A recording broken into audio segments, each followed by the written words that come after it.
What's going on, folks? This is your host, devahntaucolonel, here with you once again, and welcome to the Inspired Challenge Podcast. Today, I have a new guest with me once again. This gentleman is someone that I have spent some time with in the setting of my church, so I'm excited to be able to get him on. He's a father, he's a man in his career field, and he's very active just all around, so excited to dive into some of this. Without further ado, let me introduce to you my man, Brian Lawton. Hey, good afternoon, Devante. How are you? I am doing great, Brian. Super glad to have you here today, and glad you could make the time to come out and hang out today. Yeah, thanks for having me, man. It's an honor to be a part of your podcast. It is an honor to have you, for sure. So, like I said, you guys, Brian is a teacher, and at this point, we've talked to a few different students, and so now we have the angle of, with this being a men's improvement podcast, we want to talk to guys that are in the young adult world. We want to talk to guys who are shaping the way for those people. We want to talk to the young men that we're targeting. So Brian's position here as a teacher that can see a high volume of the next generation, I thought would provide some amazing insight, potentially be able to provide some tools that we all as men going forward can look at implementing to combat some things that he might help us identify and be able to take proactive steps in playing our role. So before we jump into that, let's set the understanding of who Mr. Brian Lawton is.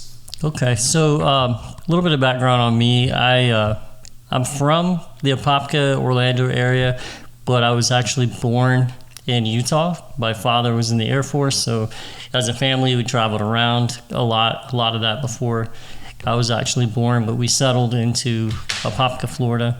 And I grew up Christian. My parents took me to church. I grew up in the Methodist church. But just like a lot of young men, you still have to find your way to Christianity. And throughout middle school and high school, I had lots of opportunities to serve with my local youth group that my parents were also highly involved in.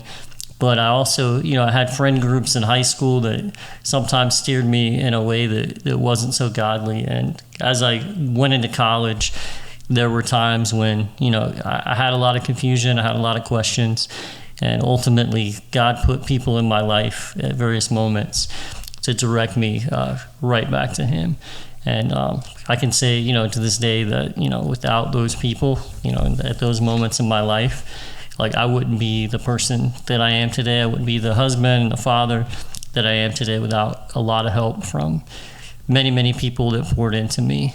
So I feel like my role as a dad of two boys and my role as a teacher going into my 21st year is just to really pour into. Oh, man. Yeah, no, I was telling my son today, we were talking about, how many years you've been doing this, and he was trying to argue with me because he's 12 and he likes to do that in a good way. But we were just talking about how many years and how quickly the years go by. But then when you think about each individual year, you're like, wow, it seems like so long ago, like 10 years ago, and I did this when I was teaching or whatnot. It just seems like a long time ago. So ultimately, I feel like, God has put me in a place where I should be, and I really enjoy what I'm doing.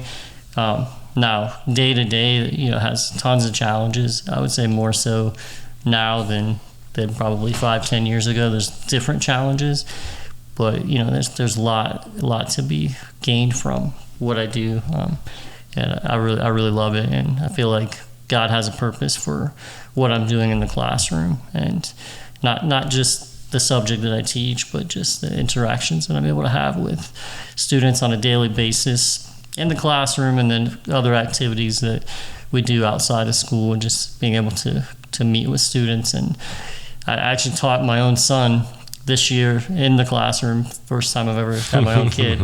So that was interesting. So it'll be interesting to see, as he gets older, his friends will still be his friends, and I think that's an interesting dynamic that I've never had. Did you grade him more harshly? I think it was more of I didn't want his classmates to think that I was favoring him in any way, so yes. I feel like we would go the opposite way. And, he did pretty well. He never was like, the top of his class. Mm-hmm. Math was more his thing, and I do teach science.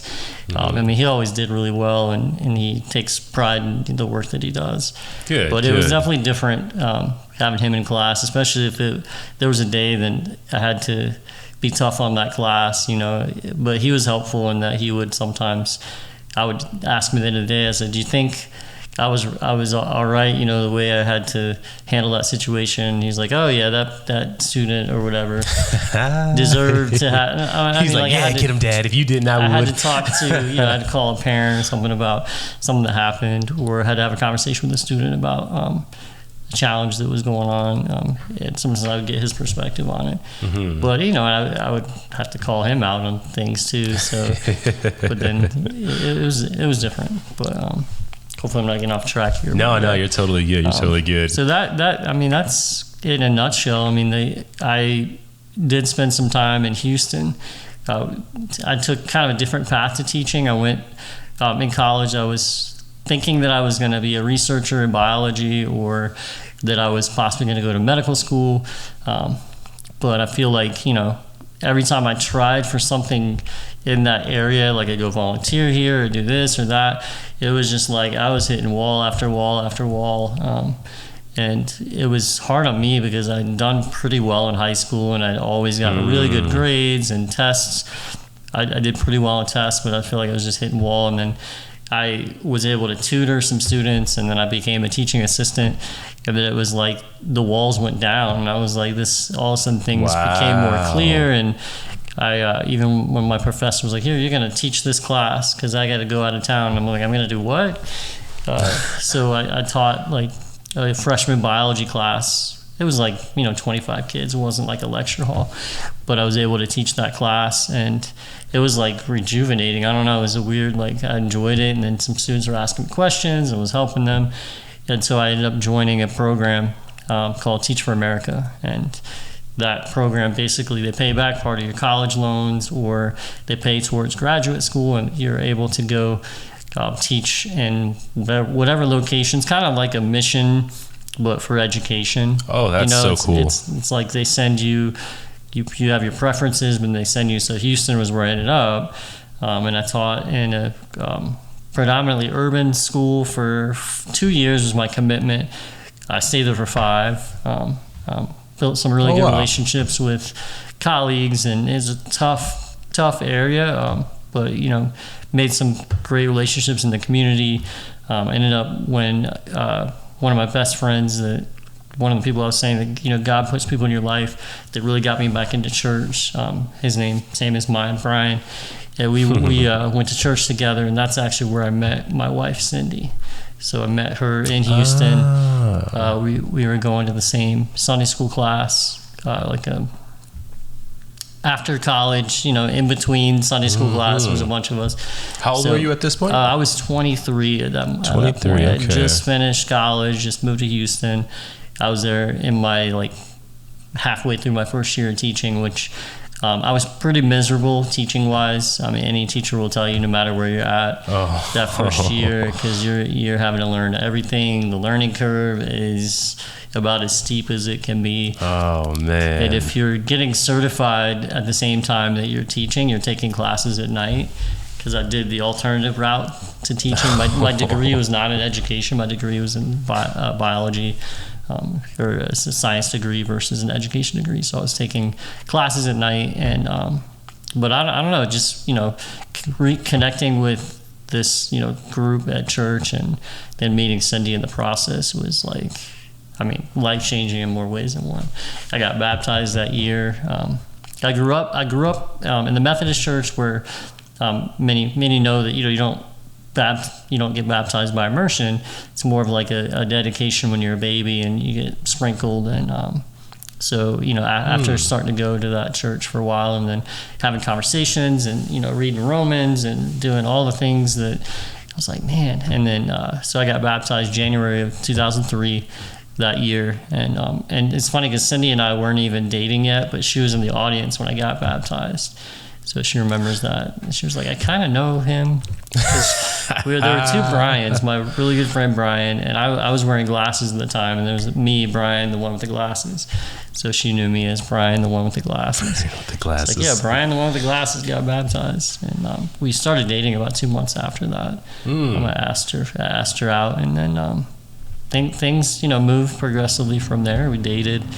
We got engaged December of that year, so about just under a year after we met, and then got married July of the following year, 2004. So that was definitely life-changing as well. She was a second grade teacher at the time, and ended up going to get her master's degree in counseling. It became a school counselor. So we were both, that was kind of our connection. Like the first night we really got together, we talked at Subway probably for like 3 or 4 hours, just chatting. And a lot of it just our connections were very clear. She grew up in the Methodist church. I grew up in the Methodist church. And then, as far as like teaching and getting into that, we just had a lot of things in common. And so we just talked for a while, and then from there we kept dating and got married. It's July of 2004, so we're going on 19 years this July 31st. Oh man, congrats. So yeah, coming up on the 2-decade mark. Yeah, it's coming up. We're already thinking about what we should do for our 20th. We didn't do anything too big for our 10th. That's right about the time we were moving back to Apopka. It was our 10th anniversary. We went to Savannah and hung out. But we were like, we didn't do anything, like go out of the country or any big getaway for like a week or anything. So usually our anniversary is right about the time we're kicking back into school starting. So if we do something, usually we need to plan it before our actual anniversary. Good ways ahead of time in there, yeah. Everything's so busy right around the time we actually celebrate anniversary. But so it's a little bit about me and how I ended up where I am, and I'm at Journey Christian Church, where I had the pleasure of serving alongside Devante here with our 4th and 5th graders. They always their eyes light up when they see him every week. They love being around him. I'm the older guy that One day I was out and they were like, "Where's the guy with the curly hair?" I was like, "Oh, Devante." I was like, "Oh, he couldn't make it this week." They're like, "Oh, man." So I was like, "Oh, he'll be back next week." So yeah, it's always a pleasure. Oh man, and man, Brian does run a great classroom. Like, he has the ability to add in these games and just these interesting things like to learn, but then also he can like take control of the classroom and call somebody, and just in this very like gentle but firm way. And it's like super impressive to me, that ability to do that, because like it's easy to just call it out, "Hey, you, stop doing that," da da da. But you're like, "Hey, listen, that's not really the thing that we do." It's like, man, I wish that sounded that cool. So man, there's so much cool stuff in there, Brian. And I guess I just want to look at some of like the challenging sides for a little bit. You had mentioned that you had some confusions as you were kind of working your way through everything, but I think you kind of addressed that when you were talking about not knowing what medical school was going to be looking like, and like doors seeming like they were just not lining up at the right places. So was that kind of covering all the confusions part? Yeah, I think with the confusion part, like I think just as an adolescent male, and then I was much smaller for my age, so I think just like fitting in middle school was a big challenge for me. And then it kind of like trickled into high school, wanting to be able to compete with sports and to be able to do the things I wanted to do. And I don't know, sometimes I would get mad about that, and I would like take that personal or blame that on whatever. I don't know if it was God or somebody else, or like not really seeing my place yet. I was like, I could do well in school, but I was happy and fairly active at church. We did like summer missions that I loved doing. We would raise money throughout the year, and then we would go serve like underprivileged communities that needed work on their churches, whether it's like rebuilding old parts of a church or just doing work that needed to be done.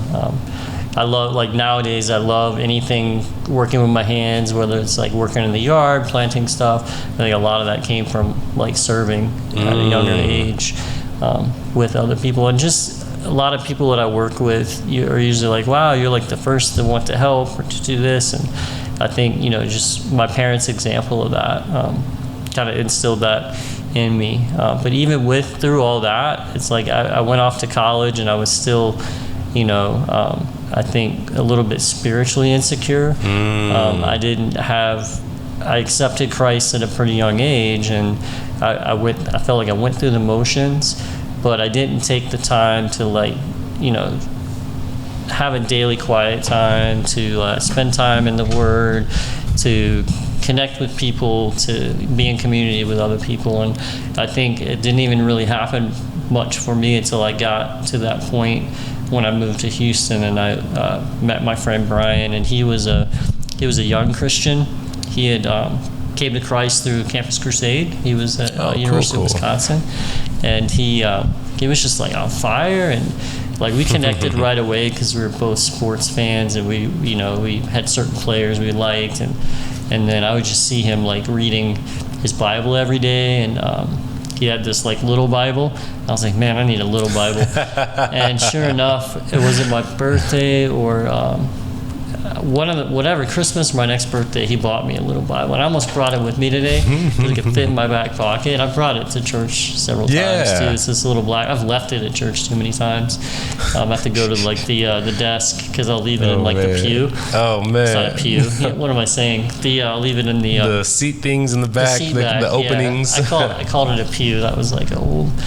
Anyway, it's a different sect, right? I left it in there. I have to go to the connections desk or whatever and get it back. Well, what's funny about that Bible in the very back too is Cindy's number. Like I had it on me one day when I first wrote her number down because we had name tags. So I have all these like name tags stuck in the back. But my favorite thing about that Bible, it just reminds me of that community that really got me on fire for the Lord and really helped me come out of that insecurity. I mean, I was 23 before I really felt like I had a true relationship, and I think that's just, to me, that was so important because once we had started having kids at a few years after we got married, just being able to already have that established before we had our own kids was really important. And we had some really tough times right before we had Blake. Cindy's mom, her dad had passed away. He had lung cancer. He passed away in 2007. We didn't have kids yet when he passed, but then her mom moved in with us. We had bought a house that had enough space for her to live in, and so we that was the plan. Like Grandma or Nana would be able to help take care of Blake. If whenever Cindy was working or whatnot, and she had smoked a lot of her life, but had quit for a while. She was very healthy. Had just had like a heart checkup. She was doing water aerobics with her best friend, and this was July of 2010. Blake was born in August of 2010, and she collapsed at the YMCA of a heart attack, and she passed away. So This was like literally like my wife is 8.5 months pregnant, and her mom passes away, and it was like I mean devastating was not even a good word for it. I mean, that's one thing I admire about my wife is she can handle all that, like on the outside. But I know, she didn't break down like I would have expected because she's just an incredibly strong woman. But just knowing on my side, like how can I support her in any way possible? Because she just lost her mom and she'd already lost her dad, and she's about to have, we're about to have her first child and her first grandchild. Well, she had 2 grandkids from Cindy's half brother, but I mean, she was preparing. She was a sewer. She made things on her sewing machine, so she was just preparing everything, for Blake, and she never got to meet him, So that was hard, and I bring that up because I feel like if I didn't have that foundation that developed before marriage, and then in the early years of our marriage, like that could have completely wrecked us, and I feel like that trial, that God, had prepared us for that ahead of time. And we Cindy's brother, we grew really close to him, and I think it helped his relationship with Jesus too, just in that moment, just when all that happened. It's really, really hard, and I think to this day it's still hard on Cindy, but we as a family, we stick together with that. But that was a tough time of our life. And then Blake was born. He had a few medical issues. He had a cleft palate, so he had to stay in the hospital a little bit longer. And I think that really hit Cindy hard.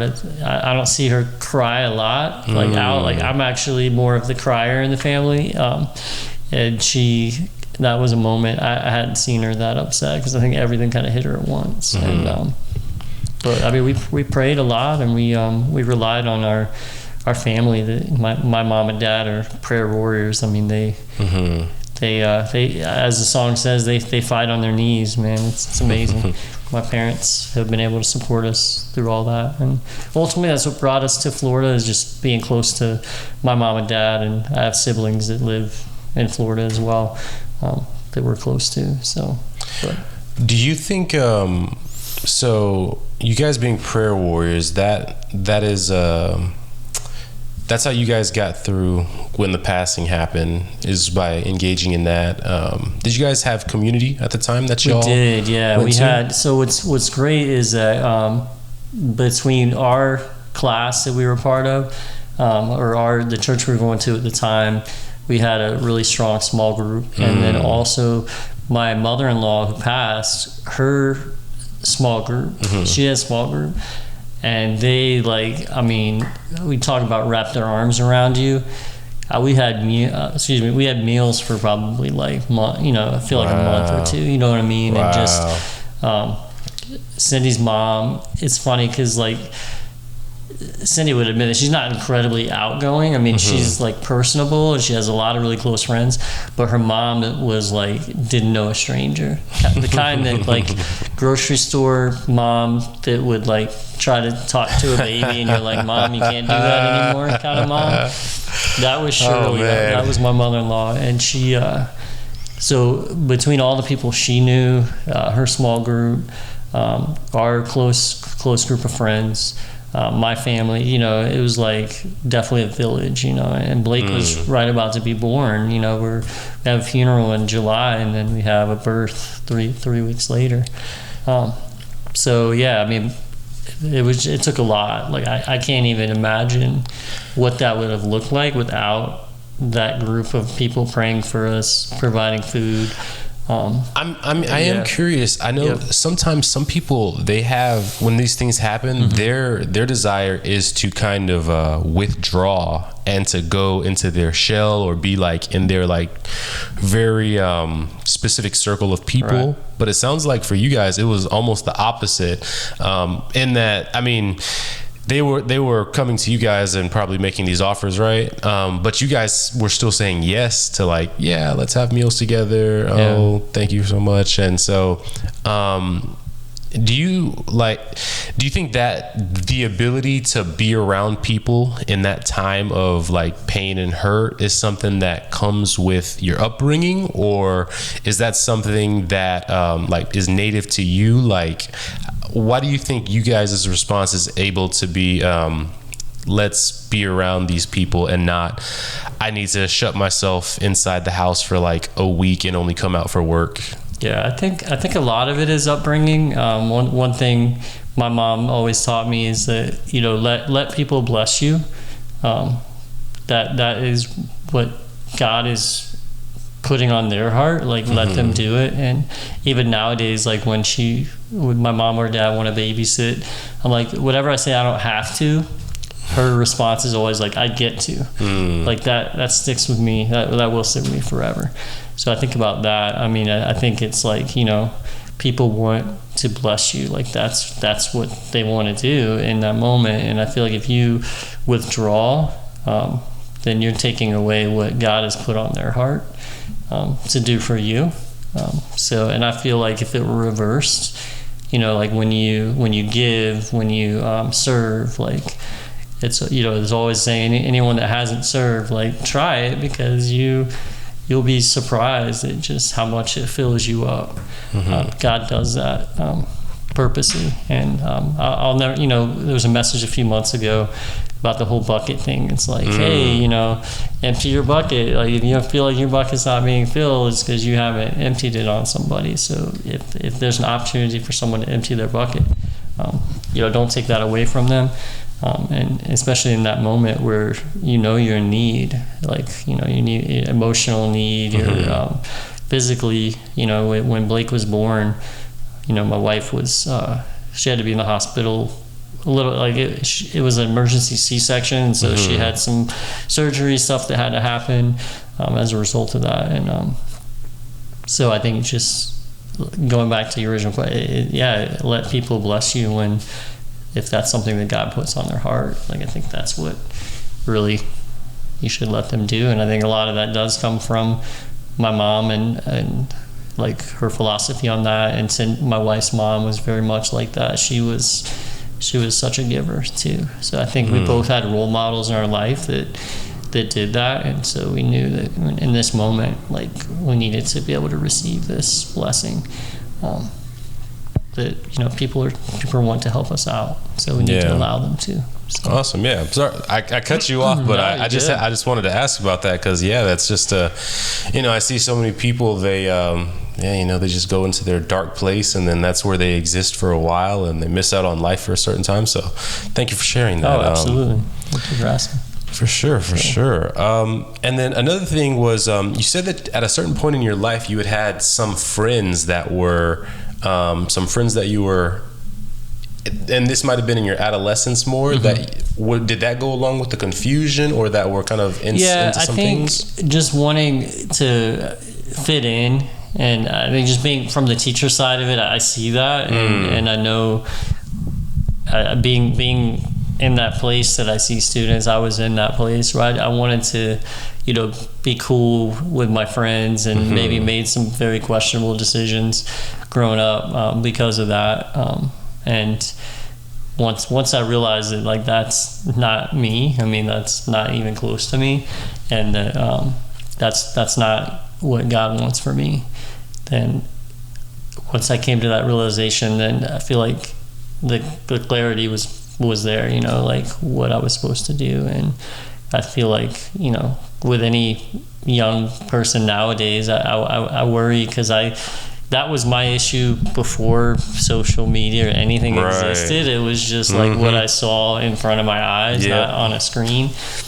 And so nowadays I think about, So speaking of which, like, what was some of the things that at the time you were consumed? Because for my audience, I've realized that my audience is very much males, 18 to about 35-ish. We kind of squeak in a few 60 some odd year olds, but this might be maybe they can relate with some of those things there, but some of the newer things, I mean, it'd be very different. So I'm curious, what were some things for you? Like what were my struggles with? Right. Yeah. So I mean, fitting in, wanting to like drink alcohol at a young age, or we'd do campouts or whatever, and there was always a lot of beer, and sometimes smoking cigarettes, and didn't dive into the drugs, and nor did the crowd I hang out with do that, but still it was just kind of like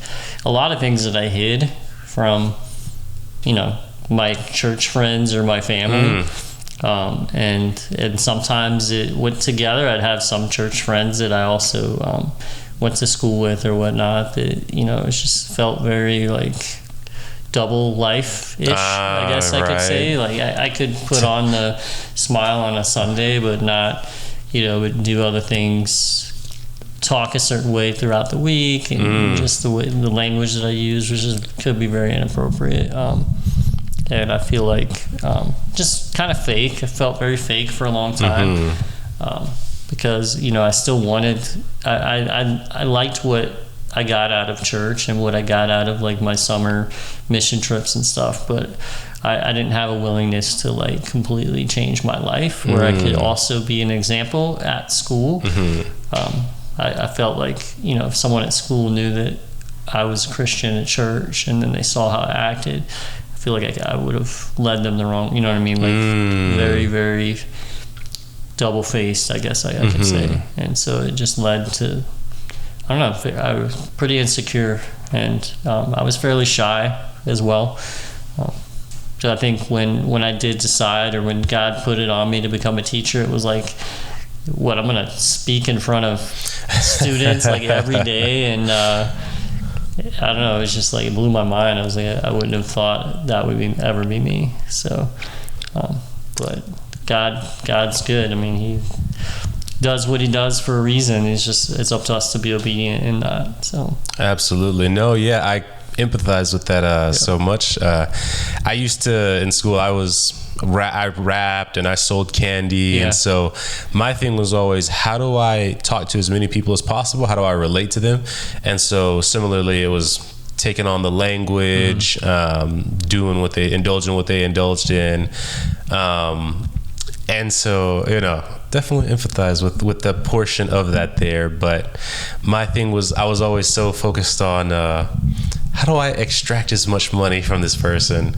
And, you know, I had times where like I would have like my dives into faith, and then it's kind of like, oh wait, this requires me to be a little bit more good than what I'm being. Right. Yeah, let me kind of pull back a little bit, or, you know, or even like step away for a few years. So I empathize with that.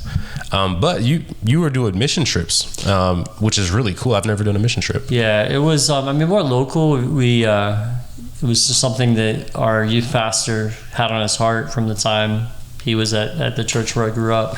It was very much, we would, you know, raise the money ourselves through auction, through like giant garage sales and stuff. And then we would reach out to communities that usually like in like Appalachian mountain area, like we go to Tennessee, you know, Kentucky, North Georgia, Alabama, places that very rural areas where very small churches, you know, they didn't really have any kind of income to support whatever they were doing. So that, and then a lot of times what was cool with those is that it would bring in a lot more people from the community when they would see like, well, why are the kids like working on your church? And so sometimes we would do a Bible school like on the spot, and then they would plan that the year later, like, wow, that went really well, so let's do a Bible school this next summer for this area. So we bring in kids that normally wouldn't come to this church. That's cool. So we physically build the church, and then, you know, build the church people by helping bring more people in. So but yeah, I mean, thinking through that, it's definitely something I want as a family. As I see like families at Journey that go like either to Guatemala or, you know, do like a family mission trip. That's definitely on our spiritual bucket list. Right. To do that, because that's something that, you know, although, you know, I feel like every week that we serve kids or even at school working with, like, that's a mission in itself. Right. But like absolutely. also wanting to do that as a group. I know with our youngest right now, he's going through some like, he's first grade, 7, and I don't know, it's just like trying to teach him about just what's in the world and how we can be less self-centered. And I think mission work will do that for you. It's really, you know, God can teach you that through missions and serving others that are, you know, that are out there that need guidance, that need sometimes they have physical needs and stuff. So absolutely, I think hoping to do that as a whole family too, because that was a big part of my life growing up. Some of my most fond memories are having, there was a summertime where I needed to get Bright Futures hours, 120 hours, and I needed it over the course of a summer.